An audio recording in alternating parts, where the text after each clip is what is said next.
everybody. I'm your host, Captain Rob Modies. Welcome to Catch Ya Outdoors, presented by the Waypoint Podcast Network at waypointtv.com. Besides doing podcasts, I'm also a published author. Bridge to Paradise, a book of short stories about travel, fishing, and life in the slow lane is available on Amazon Kindle. And so is What I Know About Fishing Southwest Florida, an in-depth book about fishing the waters from Pine Island Sound south to the 10,000 Islands. Book 3's on the way. Take a kid fish, an adult's guide for introducing youngsters to the world of angling. The initial edits are complete. The rewrite is done. And the book is now in the hands of the publishers. It should be coming soon. It's episode 53. I'm sorry, I have to laugh at that. Trying to reason with hurricane season.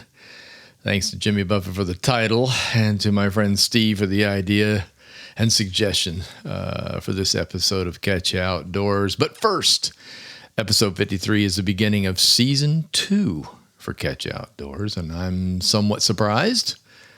I did do a live radio show each Saturday for almost 11 years. That's also hard to believe, but glad that I had the fan base to carry on with it all those years. And I'm glad to say the podcast is doing well too, so happy about that. This podcast actually started because of my leaving the radio show. So my wife Janelle had a fantastic opportunity for a job in Fort Lauderdale, so that meant we had to move. And over the next year or so, I found that I really missed talking on the mic. My former producer, Rick, recommended starting a podcast. I was like, really? What's that? I'm just a little behind the 8 ball. Thanks to my time on the radio. I mean, I'd heard of podcasts, but I had no clue what it was about. Anyhow, here we are, starting season 2 after 52 episodes of year 1. So, and we relocated once again. This time to the Florida Keys. Poor, poor, pitiful me. Oh, wait, that's another song. So the subject today is about all the hurricane history of Captain Rob. Yes, that's what Steve recommended. He says, man, you have lived on 3 different areas of Florida now, East Coast, West Coast, and now the Florida Keys. And each time you've been involved in one way or another in hurricane preparation. And he said, I think listeners might be interested in that. And I thought, that is a daggone good idea because I honestly didn't have anything in my head for this show. And the hurricane startup is upon us again. And I wanted to get this done. Today is Sunday. Normally I wait till like Monday to kind of get this Monday evening so that it's fresh on Tuesday. But I wanted to get it done a day early because the predictions for the storm, rain, stuff like that is starting late tomorrow. Hopefully later. Hopefully it'll actually be Tuesday, Wednesday. But anyway, I thought it was a pretty good idea. So I think actually Steve said I've had the unfortunate luck of living on each coast with a threat. I think that was in his text. Anyway, let me begin where all of this began because the history goes back a tiny bit further. I was born in Williamsburg, Virginia. Before moving to Florida at the age of 5, I actually experienced my very first hurricane in 1954. I'm dating myself. Hurricane Hazel. That's right. To date, Hazel is the most powerful hurricane to move over Virginia. Produced wind gusts of 79 miles an hour in Richmond, the highest ever measured during a tropical event. Wind damage to trees and buildings was fairly extensive. But the fact that it was a fast-moving storm prevented it from doing more damage than hurricanes typically do when they slow down. This thing was, I looked it up, I couldn't find forward speed, but someone said it was around 21 miles an hour, so it was really hauling. No, I don't remember it. I wasn't quite a year old yet, but it was technically my very first hurricane. We moved to Clearwater, Florida in 1959, and soon after that, the first real hurricane I truly remember was Hurricane Donna, and that was in 1960. Cat 4. That's a big storm. We'll get to those in just a second, but a Cat 4. As a matter of fact, hold on just a second. Let's do category and wind speeds. Let's get that out there so everyone kind of understands. You hear this all the time on the news. I'm sure you folks hear it on Weather Channel. If you're up north, you probably have no clue what all that. You're like, okay, Cat 5 is worse than 1. You're right about that. The Saffir-Simpson hurricane wind scale. In the early 1970s, a gentleman named Herbert Saffir, he was an engineer, and Robert Simpson, a meteorologist, they developed a scale to describe the likely effects that a hurricane would have on homes and trees and all that kind of fun stuff. So they developed the scale. It has 5 categories, increases from 1 to 5.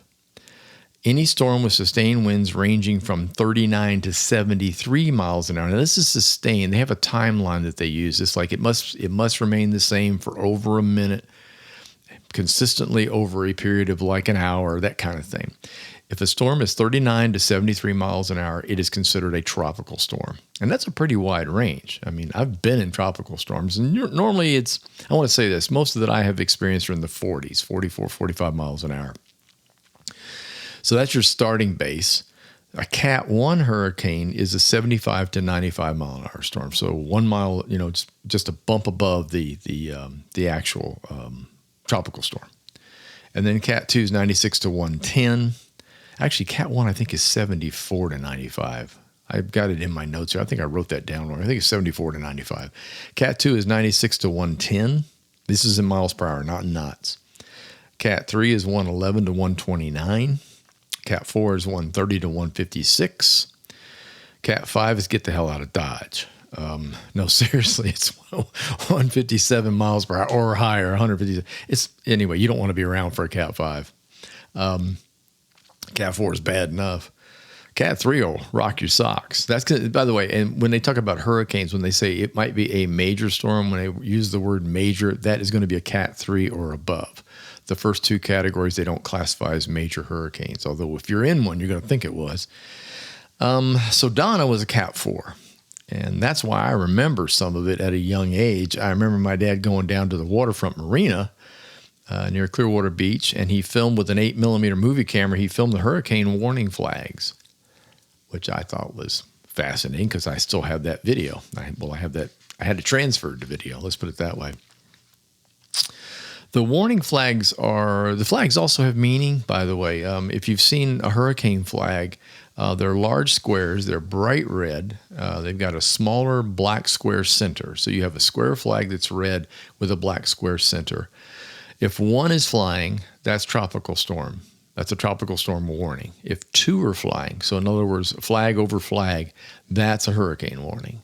And that's what was going on down there in Clearwater. They actually had like a, I guess you call it a yard arm, like your nautical arm with the cross arms, the yard arm. They had it flying from there, and like I said, I have the pictures. It's in black and white. Unfortunately, I don't think it is in color. I believe it was a black and white film, if I remember right. I could be wrong about that, but anyway, that's I vividly remember that, as well as, of course, now I've got a video of it. I don't remember my parents being overly concerned about Donna approaching. That's probably because there were 3 little kids, well, 2 little kids and 1 baby in the house. But, and I don't really remember preps other than the outside stuff. I remember lawn chairs being in the living room, and I remember a lot of other stuff being brought into the garage. I have 2 takeaway moments from that storm that I can vividly remember. Back in the day, we didn't have plastic or Tupperware style garbage cans. Those of you that have been alive long enough remember that our garbage cans sat outside. They were metal, a heavy duty aluminum, or just good old fashioned, like a lightweight steel or something. They were very, very durable with a lid on top. And I remember the sound of those rolling down the street. I remember the ones that people didn't anchor down or didn't know any better or whatever, blew out of their yards, and then were going end over end as missiles down the street. You could hear them. That I remember really well. I also remember the sliding glass doors. Almost every single Florida home back then in the 60s had sliding glass doors onto a patio porch or the pool. And these things are, if you've never seen them before, they're, for the first time, I'm sure somebody, what in the world? Basically, it's a door that slides. And it can be simply two large door panes of glass that one slides over the other, or it can be as many as 4 or 5. In other words, you just start sliding them and they slide one on top of the other in tracks. I believe ours were at least 3. They might have been 4. I really can't remember. It was across the entire living room. And there was another set in the dining room that looked out on the patio, this large patio. In Florida, people called it the bird cage because it was a completely screened-in porch that keeps the bugs off of you. But anyway, the wind blew so hard against those doors, they slightly bowed in. That's frightening enough to think about. And when they did, the pressure of the wind was blowing the water underneath the track. In other words, that rail system that the door sat on, it was blowing so hard, it was literally spewing water underneath, and it went all the way up and was hitting the ceiling in the room, in the living room. And I remember my mother and my dad running around with towels. Now I look back and I think how dangerous it was if those doors had popped, if they'd come out of their tracks. Oh my Lord, that's just scary to even think about. But I remember the water. I remember the water coming up. You could see mist coming up underneath the door, and I remember them running around and putting towels down. That's my 2 big takeaways from Hurricane Donna. Oh, yeah. See? I also remember at some point, I don't remember what year it was in Clearwater, where I missed both the first day of school and the last day of school. Hurricane season, for those of you that don't know, starts on June 1st. And runs until November 30th. That's considered rainy season in Florida, and is also considered a tropical season. It's very, very rare for us to go past October into November with a storm, but the possibility is always there. And we also don't generally get storms in May. Waters have to heat up. Things have to get right over in Africa before the storms start coming across the Atlantic. So we don't really start to see our big time production until August and September. But that one year, I remember the first day of school would have been probably, Memorial Day? Yeah. Well, I remember we always went like the day after Memorial Day. You had the holiday. Labor Day. Labor Day. Wrong holiday. Labor Day. So when Labor Day was over with, you went back to school on that Tuesday. They don't do that much anymore. But that would have been day 1. And then the last day of school was probably June 1, June 2, June 3, something like that. But I managed to miss both days of school in 1 year. Family moved up to Kentucky in 1970. No hurricanes there. At least you hope there aren't. And after a stint in the U.S. Coast Guard and an entrepreneurial career, I finally made it back to Florida in 1993. Back to Miami for a job. Just a little over a year after Hurricane Andrew had happened in 1992. And that was quite an eye-opener for me personally. I heard about the hurricane. I knew it was bad. I knew it cut all the way across Florida. And the people over in the Lee County, Collier County, felt the effects of this thing. I guess if you want to call it fortunate for a Cat 5 storm, it was little. It was not very broad. It was a very tight storm. I guess you could say a giant oversized tornado. And that's pretty much what it blew like. It literally wiped out neighborhoods. After I got down here, I drove down. My area was Miami. I was a technical manager, and my area was a bank technical manager for Barnett Bank. My area was to go all the way down into Homestead, Cutler, down to the 18-mile stretch, which would be the road going out where I live now in Key Largo. So I covered all that technically. And I remember we went down because at the time, they were still putting stuff back together. It was a year later, and they're still putting stuff back together out there. Money machines, all that kind of banks. I mean, it was a mess. There were neighborhoods. You'd have to see this to believe it. Now, this is after cleanup, okay? So I didn't see the debris. But after cleanup, there was nothing there. There were slabs where the houses used to be. Hundreds of slabs, not 1 or 2 or 3, all of them. It was unbelievable. The trees had no bark. It had blown the bark completely off the trees. Big pines were dying because, the top of them had turned brown, but all of their bark was missing. It was, I don't know. I guess I got a clear respect for it then. Later, when Janelle and I got a boat, we would do Biscayne Bay. And we would cruise out to the outer islands of Biscayne Bay.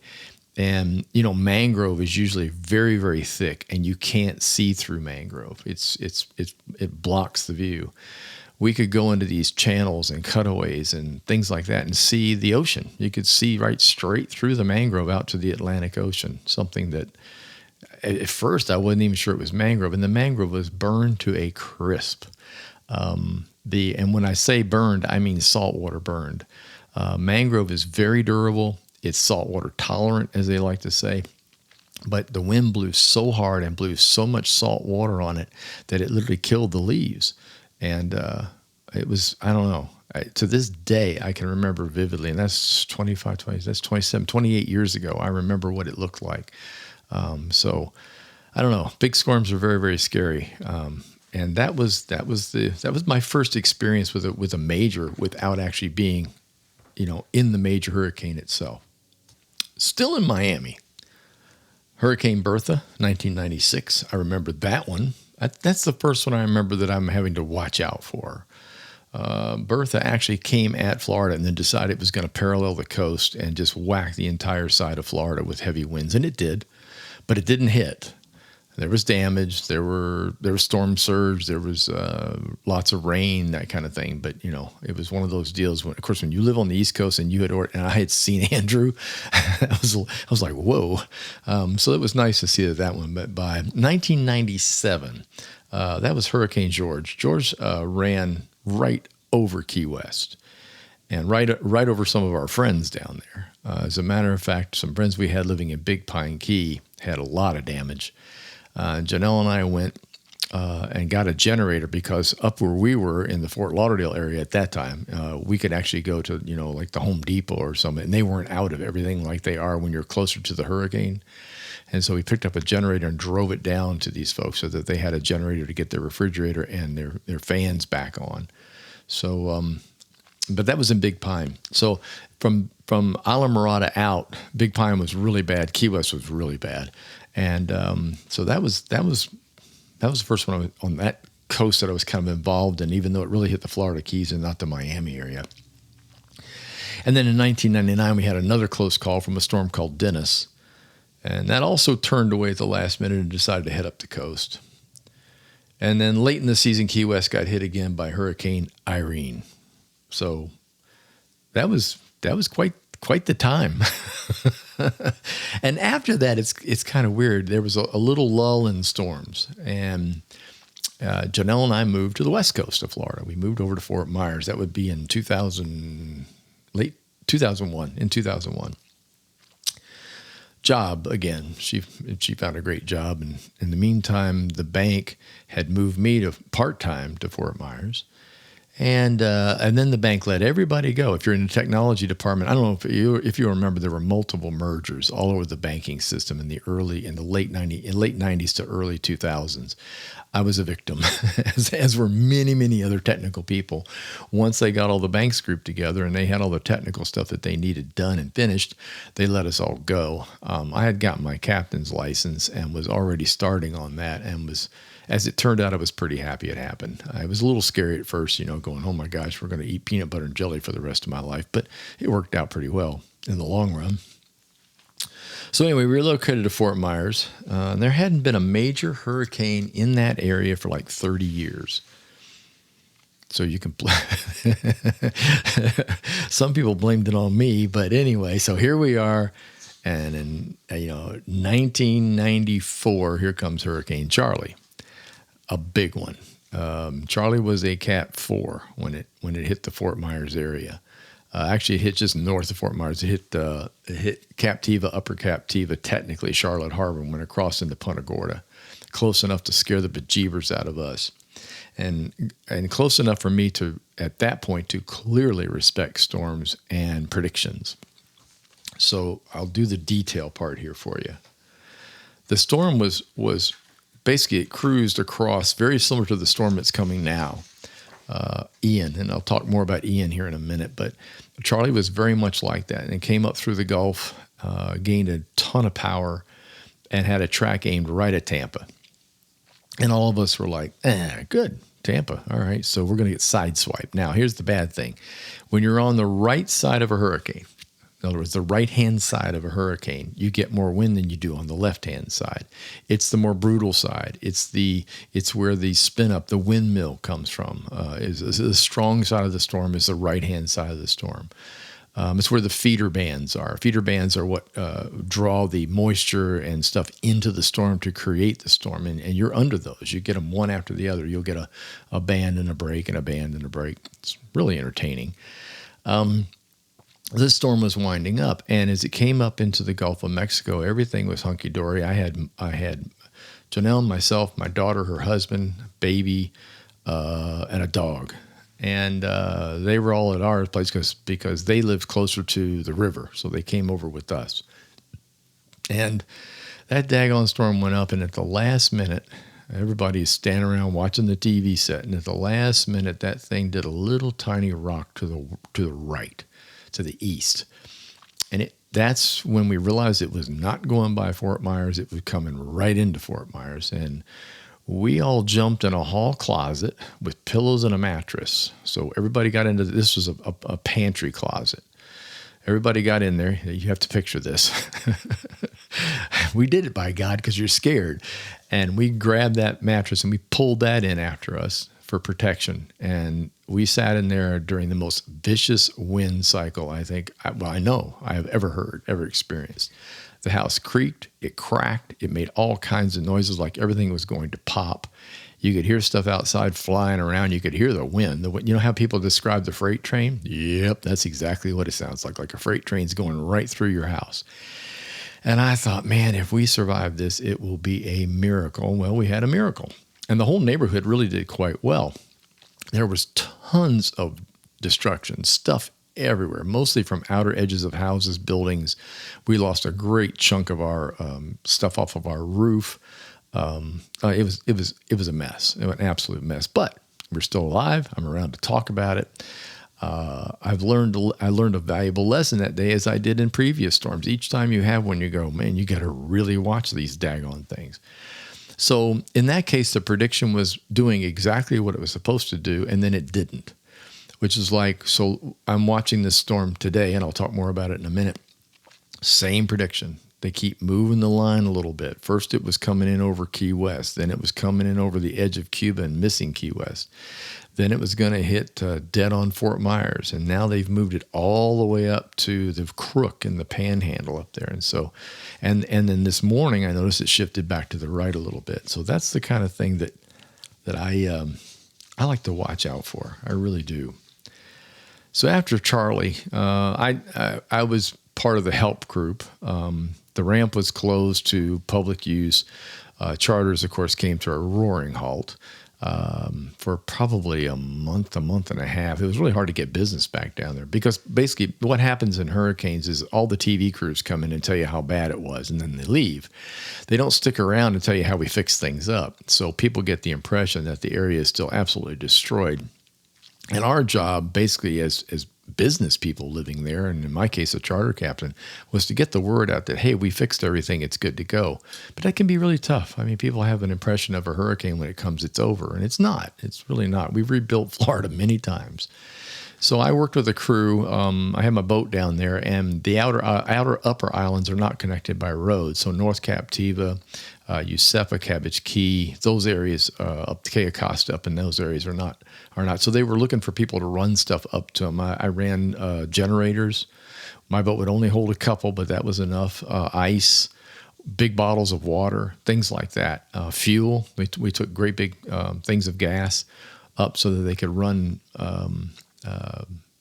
everything from chainsaws to whatever. We took equipment. I did take chainsaws and tools sometimes, and we did that for almost a week. The trips up were unbelievable. You would have to have seen the debris in the water in Pine Island Sound to believe what it was like, and it wasn't exactly safe. We talked to each other on radios a lot, and we would report something like a giant door.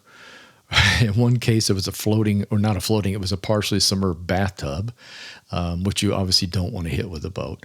So that was really something, but it felt good. I mean, I wasn't able to work I wasn't getting paid in any way, shape, or form, but I felt like I was doing a public service for the area by running these things up to these people that were trying to put those upper islands back together again as quickly as possible. So that was good, very good.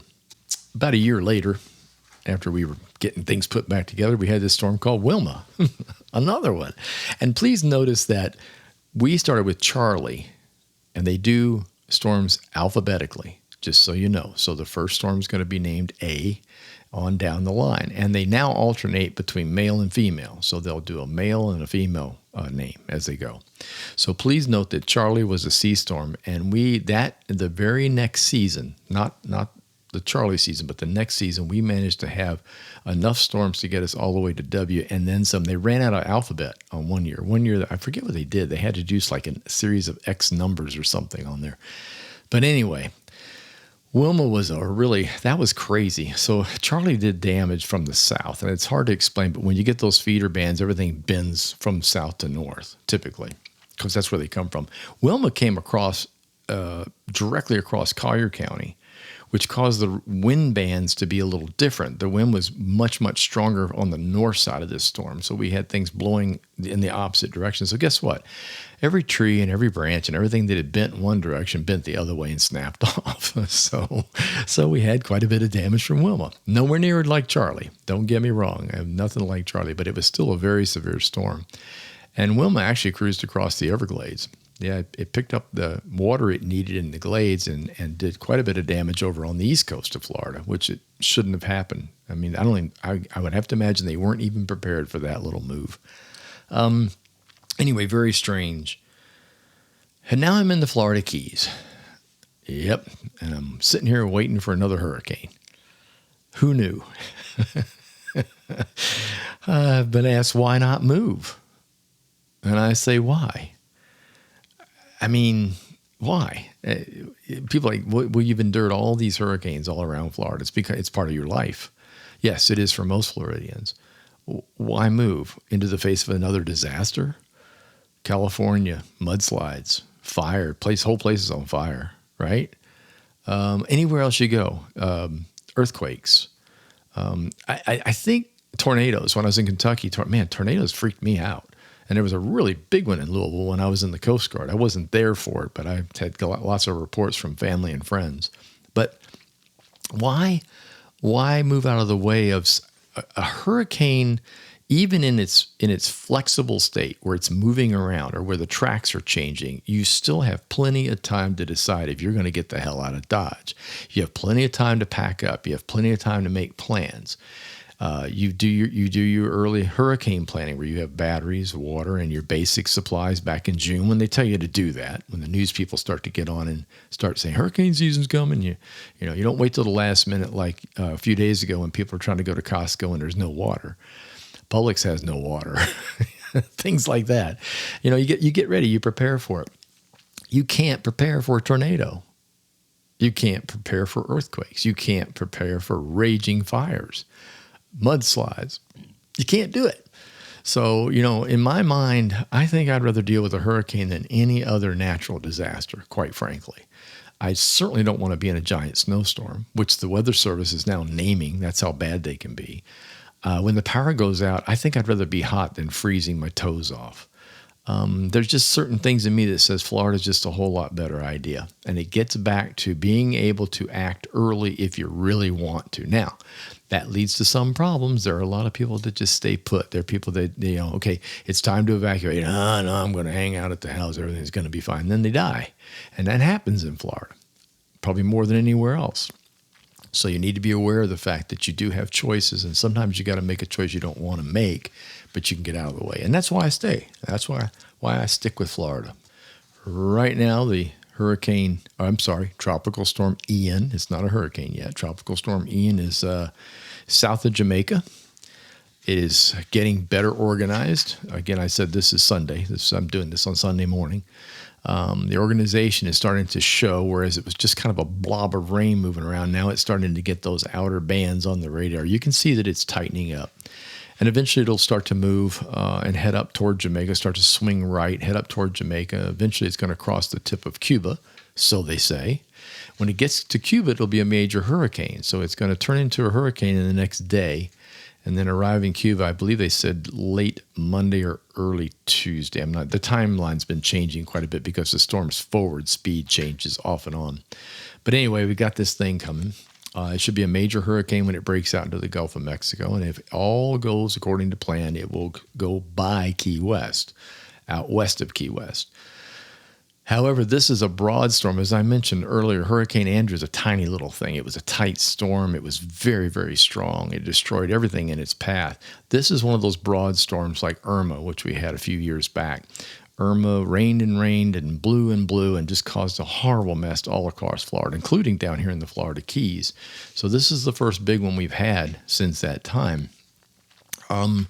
I'm watching it closely. I've got things in the yard I'm getting ready to put away. Got a couple kayaks sitting out in a parking area that I'm going to bring in and stick them in the garage. I'm going to do the pertinent things. We have plenty of water. We have batteries. We have flashlights and all of our stuff. I'm hoping I won't have to use any of that. The thing I miss the most when the hurricanes go through or the storms go through is the power.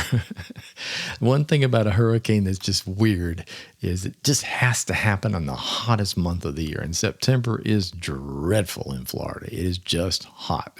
Nights are hot, days are hot, everything's hot. Also, the humidity's crazy high.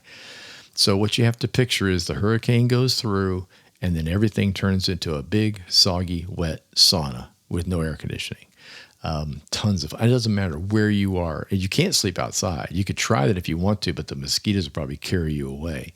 So it brings things that I don't want to see. I would love for my power, just if it goes by and my power goes out for a few hours, fine. But I just want it to stay far enough away for that. So Key Largo's on high alert, as are all the Florida Keys.